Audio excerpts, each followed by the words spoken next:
Good morning, Denny. Well, I've lived in Missouri all my life. Born in Springfield, originally Springfield, Missouri. And we moved from there when I was probably fourth grade and moved to Memphis, Tennessee, lived there for a while, and then moved up here to St. Louis in 1964. St. Louis University. Oh, okay. Undergraduate and for law school. Graduated in '82 and been practicing ever since. I like to call myself a trial lawyer, Okay. which is not in vogue right now. Everybody, well, at least the new governor we have has declared war on trial lawyers. Is that right? Yes, which in effect is declaring war on the people that can't speak for themselves. I try to let them talk and shut up because I can't, if I'm talking, I'm not learning anything in jury selection. I see. It's all about getting the jurors to open up and talk openly about the biases that we all have. Buddhism. Yes, a kindergarten student, Kindergarten students. just starting out. Probably have been potty trained at this point. I actually came to meditation first, and then from there, I'm not sure how it happened, but I gradually decided that Buddhism was something that I was very interested in. Actually through Donald Sloan, Okay. who's someone that's involved with MABA, and he introduced me to MABA Okay. in probably 2012. Don Shushu, Okay. Uncle Don. Uncle Don. Very nice guy. I started meditating before Okay. as a more of a mindfulness-based stress reduction. Sure. And then I saw the benefits pretty quickly. I think that it really helps because You have a stressful profession, no doubt about it. very stressful. A lot of lawyers take to drink or drugs Yeah. to alleviate the stress. Yeah. And I didn't think that was a good idea. So with mindfulness and with practicing Buddhism, I think it's a tremendous benefit to your mind. And then from there, I started reading, and that led me to my interest in Buddhism. I think it was probably 2012. Okay. I took the precepts vows in 2014, early 2014, maybe February. Okay. So it took me a couple of years. Well, they were just building this, what we call the Buffalo Lodge now. It was the monk house, and they were just finishing it because they gave us a tour, and it was kind of intimidating to think that Master built this with not much help, just a few people. Just a few people. It was really mind-opening or how can you say, challenging to think that somebody could really put his mind to a project like this and get it done and learn as he went, basically. Compassion meditation is just meditation wishing all sentient beings happiness, joy. Okay. But start with yourself. Yes, starting with yourself and then expand out and end up with basically all sentient beings. I think it must. I know that I've read a lot of, I think it's Richard Davidson, who is out of the University of Wisconsin. He befriended the Dalai Lama. So the Dalai Lama asked a bunch of his followers, long-term practitioners, to cooperate with the studies that were being done on mindfulness and how it actually affects the mind. So they did advanced MRIs, which stands for magnetic resonance imaging. In these cases, they used a functional MRI, and they mapped areas of the brain. And there was a particular French monk, and I think his name is Ricard. They could actually see when he was in the MRI tube, they could see the portions of his brain light up that dealt with compassion when he was in compassion. So it's pretty, I mean, it confirmed for me what I experienced myself. 2 times a day, and 35 minutes in the morning, 35 minutes in the evening. Wow. And I had been doing 31 minutes twice a day for a number of years, and I just recently increased it a little bit. Okay. Now, when you think about what an experienced meditator does, if you look at Master, so he probably has tens of thousands of hours of meditation. A common person, a lay practitioner, can't really hope to build up that much meditation. But the wonderful thing about meditation is that you don't have to have 10,000 hours. You can experience the benefits just by starting it and following it through. An hour a day, 30 minutes a day, 20 minutes a day, you will see the benefits.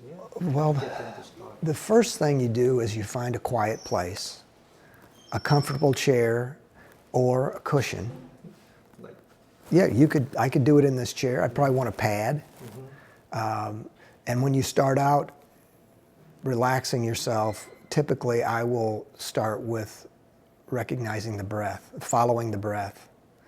And there's various ways you can do that. You follow your in-breath. I know I'm breathing in. I know I'm breathing in a long breath. I know I'm breathing out. I'm breathing out a short breath. A lot of times you focus on where you feel the breath coming into your nose. One of the venerables told me that she practices by following the breath in and following it and feeling it come in, and you can feel your belly rise. And then after you've calmed yourself, and the whole purpose of meditation in my mind is to expand your consciousness. When you first start out, it is difficult. We call that papancha. I'm not sure if that's Pali, papancha. It's just monkey mind. The mind jumps from, if you've ever seen a little monkey in a tree, he'll jump from tree to tree to tree. So the mind does that. The mind is constantly chattering. It doesn't like to be controlled. It likes drama. So it likes to create all kinds of scenarios in your mind while you're trying to be calm. So the technique that I've developed, and I think it's probably was from someone else, it's not original with me, but I will pretend that I'm in an arena, ready to watch a game of some kind. And when a thought comes into my mind, I pretend that the thought is entering the arena. And I don't add anything to it. I don't fuel the thought. I just watch it. And you will see it has a beginning, a middle, and an end. And it will evaporate. So as long as you don't fuel the thought, it will go away.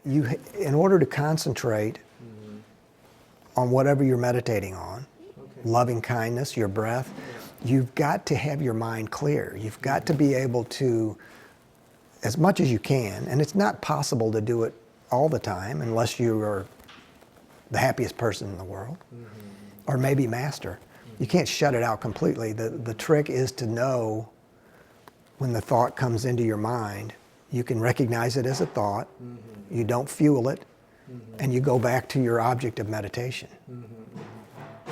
So it is an exercise, just like doing push-ups. When you first start doing push-ups, you might be able to do 10. You keep doing it, you get up to 12.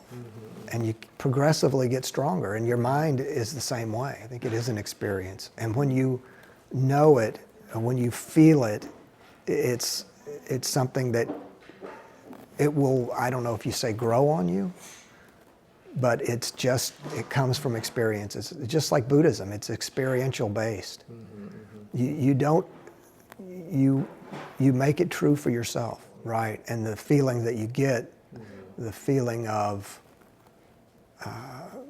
quiet contentment, I guess. It increases your confidence, in my opinion. It increases your confidence.